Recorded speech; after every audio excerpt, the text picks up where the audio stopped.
السلام علیکم ورحمۃ اللہ وبرکاتہ۔ الحمد للہ رب العالمین والعاقبۃ للمتقین والصلاة والسلام علی سید الانبیاء والمرسلین نبینا محمد وعلی آلہ وصحبہ اجمعین، اما بعد۔ محترم سامعین کرام، علماء اعظام اور ہم عمر ساتھیوں، عزیز بچوں، میں الٹرنیٹ اور بدیل کے طور پہ آیا ہوں، اور یہ کرم فرمائی ہمارے فضیلت الاخ جلال الدین صاحب کا ہے کہ یہ کسی اور کو آنا تھا، لیکن ان کے کسی مجبوری کے تحت مجھے آنا پڑا، اور یہ میرے لیے نہایت خوش بختی اور نیک بختی کی بات ہے۔ البتہ رات باتوں ہی بات میں ایک عنوان سامنے آیا کہ کل کس موضوع پہ گفتگو کریں گے اور حاضرین کو استفادے کا موقع دیں گے، تو ذہن میں ایک بات آئی، نوازل رمضان۔ رمضان مبارک کے روزے یا ان سے متعلق احکام و مسائل بڑے تفصیل کے ساتھ قرآن کے اندر اور حدیث کے اندر مذکور ہیں، لیکن آج جدید ٹیکنالوجی یا آب و ہوا کی پولوشن کی بنا پہ انسان کے ساتھ بھی مسائل آتے رہتے ہیں، اور بیماریاں اور ایسے مواقع آ جاتے ہیں جس پہ صراحت کے ساتھ کوئی دلیل نہیں ہوتی، جس کو سمجھنا بہت ضروری ہے، کیونکہ ہماری یہ مختصر اور مستعار زندگی کتاب و سنت کے مطابق، اللہ اور اس کے رسول صلی اللہ علیہ وسلم کے سنت کے مطابق گزارنی ہے، اور یہ دنیا ہمارے لیے دارالعمل ہے۔ یہاں ہم ہمیشہ کے لیے نہیں آئے ہیں، یہ چھوڑ کر کے ہمیں جانا ہے، لیکن یہاں جب تک ہم رہیں، ان عمر میں، اوقات میں اور فرصت کے ایام میں ہم آخرت کی تیاری کرنی ہے۔ اور آخرت کی تیاری کیسے ہوگی؟ جب ہم اسلام کے احکامات کو صحیح طریقے سے عمل کریں گے، اور رب کی رضامندی حاصل کرنے، اللہ تعالیٰ کی خوشی اور اپنے پروردگار کی پرسنتا پراپت کرنے کے لیے پوری جد و جہد اور کوشش کریں گے، تبھی ہم کامیاب دنیا میں بھی ہوں گے، اور جو ہماری آخرت کی زندگی، ہمیشہ کی زندگی، سرمدی زندگی، دائمی زندگی ہے، وہاں ہم اصل کامیاب ہو جائے، یہ اصل کامیابی ہے۔ تو میرے دوستو، یہ موضوع ہے نوازل رمضان، لیکن رمضان المبارک کا اگر ذکر ہو تو اس سے بہت سارے ایسے مسائل جو قرآن و حدیث کے اندر وارد ہیں، اور کچھ ایسے مسائل جو رونما ہوئے حالات اور واقعات جس کے اوپر صراحت کے ساتھ قرآن کے اندر اور حدیث کے اندر دلیل نہیں ہے، لیکن جو دلائل ہیں، جو نصوص شرعیہ من الکتاب و سنہ ہیں، ان کی روشنی میں فقہاء نے، علماء نے، محدثین نے جو شریعت اور شرعی احکام نصوص کو سمجھنے کے لیے جو اصول اور ضوابط بنائے ہیں، اس روشنی میں ہم ہر مستجدات کو نئے رونما ہونے والے مسائل کا حل تلاش کریں گے، اور اپنے مخاطب، اپنے معاشرہ کو، اپنے بھائیوں کو بتائیں گے تاکہ وہ صحیح طریقے سے عمل کر سکیں۔ میرے دوستو، بزرگوں، وقت کافی ہو چلا ہے، اور ماشاءاللہ عصر ہی سے اب تک مسلسل درس سن رہے ہیں، اس لیے شاید کہ مزید گنجائش نہیں تھی، لیکن اس نیکی میں شرکت کے غرض سے کچھ مسائل ہم آپ کے سامنے رکھتے ہیں۔ لیکن قبل کے اس کے میں نوازل کے باب میں داخل ہوں، آپ کے سامنے ایک قرآن کی آیت جو رمضان کے تعلق سے ہے، اور رمضان کی کیا اہمیت ہے، اس سلسلے میں ایک حدیث کو رکھ کر میں اپنے صلب موضوع کی طرف متوجہ ہو جاؤں گا۔ میرے دوستو، یہ رمضان المبارک کا مہینہ یہ عام مہینہ نہیں ہے۔ آپ ہر شخص چاہتے ہیں کہ ہمیں جو راتب ملتا ہے، ہماری جو تنخواہ ملتی ہے، یہ ہمارے لیے ناکافی ہے. ہر شخص اوور ٹائم کی تلاش کرتے ہیں. کیوں؟ تاکہ ہماری اقتصاد صحیح ہو جائے, ہماری مجبوریاں دور ہو جائے, ہم اپنے بچوں کو صحیح تعلیم حاصل کر لیں. لیکن ہم جو صبح شام 5 وقت کی نماز ادا کر رہے ہیں, ہماری وہ نیکیاں کیا آخرت کی کامیابی کے لیے کافی ہے؟ کسی کو پتہ نہیں ہے. لیکن اللہ رب العزت نے اس 12 مہینوں میں سے رمضان المبارک مہینے کو وہ فضیلت اور وہ اہمیت دی ہے کہ اس میں نیکی کے اجر و ثواب کو دوگنا کر دیا جاتا ہے, 1 سے لے کے 700 گنا تک کیا جاتا ہے. تو میرے دوستو, یہ رمضان المبارک کا مہینہ موسم بہار, یہ نیکیوں کا موسم آ رہا ہے. اس کے لیے پورے کمر کسیے. اور جیسا کہ چند کلمات سننے کو موقع ملا, اس سے پہلے کیسے رمضان کا استقبال کریں گے, اس پہ سیر حاصل بحث ہو چکی ہے اور سن چکے ہیں. میرے دوستو, اللہ رب العالمین قرآن کے اندر اس شہر رمضان کے تعلق سے روزے کے بارے میں فرمایا, اعوذ باللہ من الشیطان الرجیم, بسم اللہ الرحمن الرحیم, یا ایہا الذین آمنوا کتب علیکم الصیام کما کتب علی الذین من قبلکم لعلکم تتقون. یہ ایمان والوں کو کہا جا رہا ہے, اور ایمان والوں کو قرآن مخاطب کر رہا ہے. اللہ رب العالمین ایمان والوں کو توجہ کو اپنی طرف کھینچ رہا ہے کہ اے دنیا میں بسنے والے انسانوں, اے میرے مخلوق, اے ایمان والے, تمہارے اوپر رمضان کے روزے فرض ہیں. تو جیسے اسلام کی بنیاد 5 چیزوں میں ہے, یہ حج سے پہلے یہ رمضان کے روزے, اور یہ آپ کے سامنے سائے فگن ہونے والا ہے, پوری تیاری کرنی ہے. لیکن میرے دوستو, رمضان کی اہمیت کو یوں ہی ہاتھ سے جانے نہ دیں. کیا پتا کہ یہ 2025 کا رمضان آپ کو ملے, آئندہ رمضان ملے نہ ملے کسی کو گارنٹی نہیں ہے. ہر شخص آج یہ تصور نہ کرے کہ ہم بڑھاپے کی عمر تک بڑی عمر گزاریں گے, بلکہ باپ زندہ ہے بیٹا چلا جاتا ہے, اور ماں زندہ ہے بیٹی چلی جاتی ہے. زندگی کا کوئی ٹھکانہ نہیں, کس وقت بے وفائی کرے. اس لیے میرے دوستو, زندگی کے ہر لمحوں کو غنیمت سمجھیں اور فرصت کے ایام کو غنیمت سمجھیں. اس لیے اللہ کے رسولوں کے سردار تاجدار مدنی احمد مجتبیٰ محمد مصطفیٰ بولیے صلی اللہ علیہ وسلم نے فرمایا, نعمتان مغبون فیہما کثیر من الناس. کہا کہ 2 نعمتیں ایسی ہیں انسان کے زندگی میں جو بہت ہی قیمتی ہے, لیکن وہ نعمت آتی ہے لیکن اس نعمت کا صحیح سے استفادہ اور استعمال نہیں کر پاتا, فائدہ نہیں حاصل کر پاتا. اس میں صحہ والفراغ. الحمدللہ ہم لوگ جو چمکتے دمکتے نوجوان ہیں اور سب صحت کے حالت میں ہیں, الحمدللہ اس وقت ہمارے پاس فرصت بھی ہے اور وقت بھی ہے. نہ جانے یہ وقت ہماری پریشانی کی گھڑی میں تبدیل ہو جائے, اس وقت کو غنیمت سمجھنا ہے. میرے دوستو, ایک حدیث آتی ہے اور وہ حدیث بہت اہم ہے.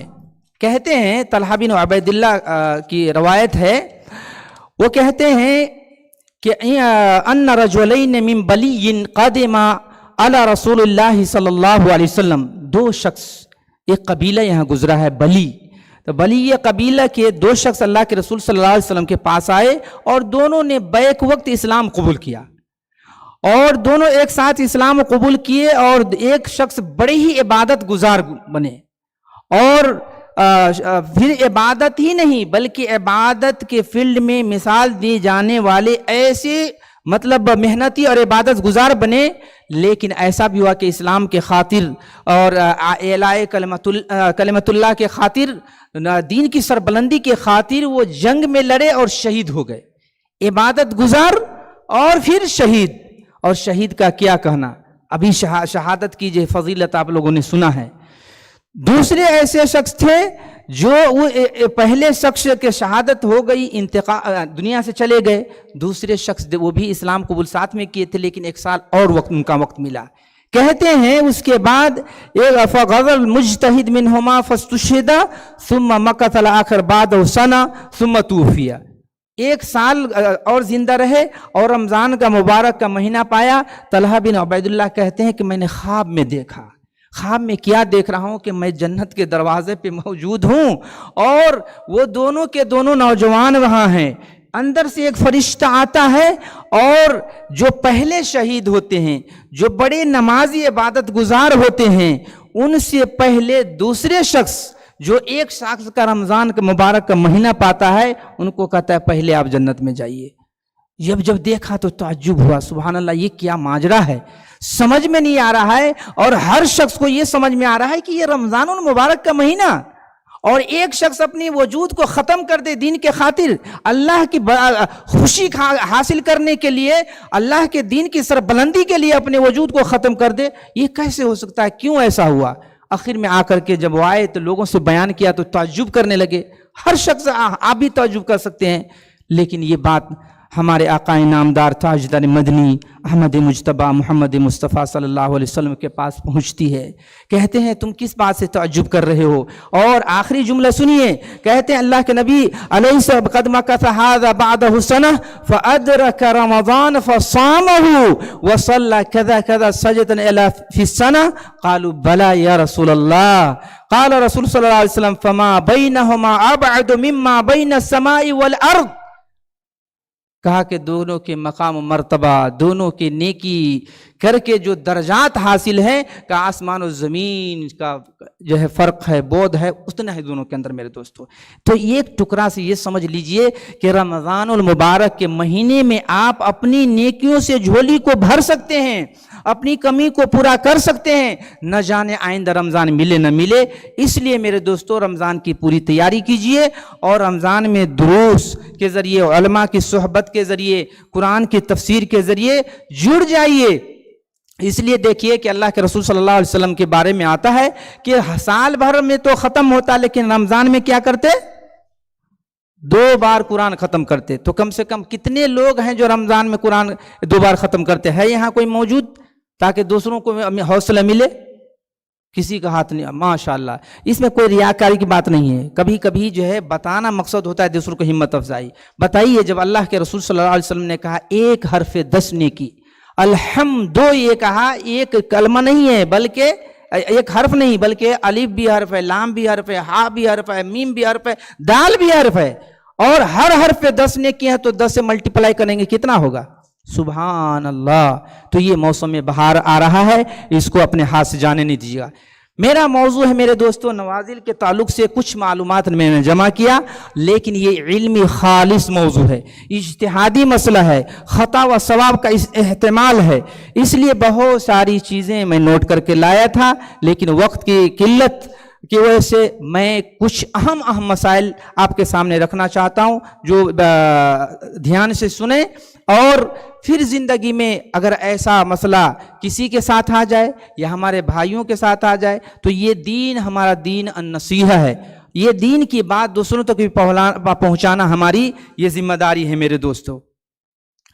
علی کل حال اس جو میں حدیث بتایا ابھی آپ کے سامنے، اس میں 4 اہم چیز ہے۔ ایک تو یہ ہے کہ رمضان المبارک کا مہینہ پانا، اس میں عبادت کرنا بہت بڑی نعمت ہے، جس کو یہ نعمت مل جائے وہ زہ قسمت ہے۔ دوسری چیز یہ ہے کہ انسان کو ہر شخص کو اللہ رب العالمین نے عمر دیا ہے، یہ صحت دیا ہے، تو گویا کہ کوئی یرحمکم اللہ اگر انہوں نے زیادہ عمر پایا ہے تو میرے دوستو 1 سال میں انہوں نے آ کر کے شہید سے مرتبہ حاصل آگے کر لیا، تو آپ بھی اس عمر کو زیادہ سے زیادہ اللہ کی عبادت میں گزاریں، اور جتنے رب سے قریب ہوں گے رب العالمین آپ سے خوش ہوگا، اور جب رب خوش ہوگا تو دنیا بھی گل گلزار ہوگا اور آخرت میں بھی آپ کے لیے بہار ہوگا۔ تو میرے دوستو یہ چیز ہے، اور یہ بھی میں نے کہا کہ دیگر ایام میں، دیگر مہینوں میں یہی نیکی کریں، جتنا اس کا ثواب بتایا گیا اتنا ہی ہے، لیکن وہی رمضان میں اگر کریں تو اللہ رب العالمین اسی عمل کے نیکی کو 2 گنا کر دیتا ہے۔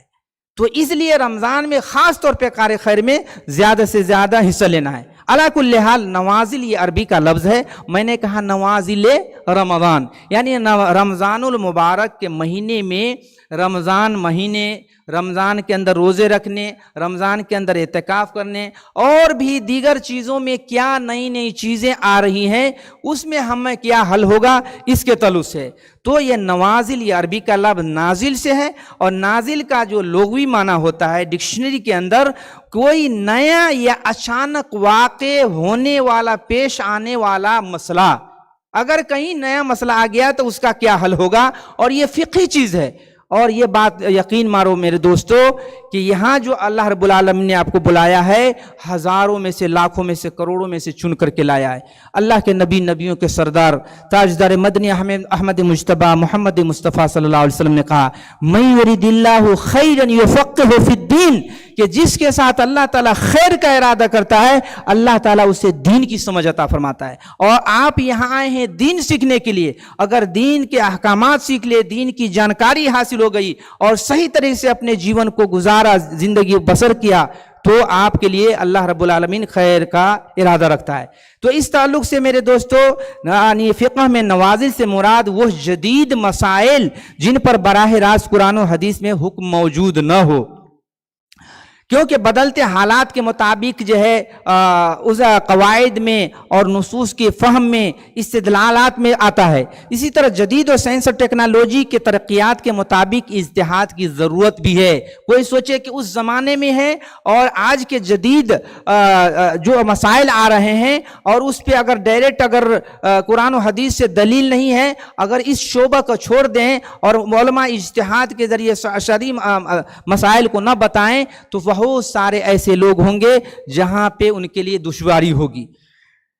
میرے دوستو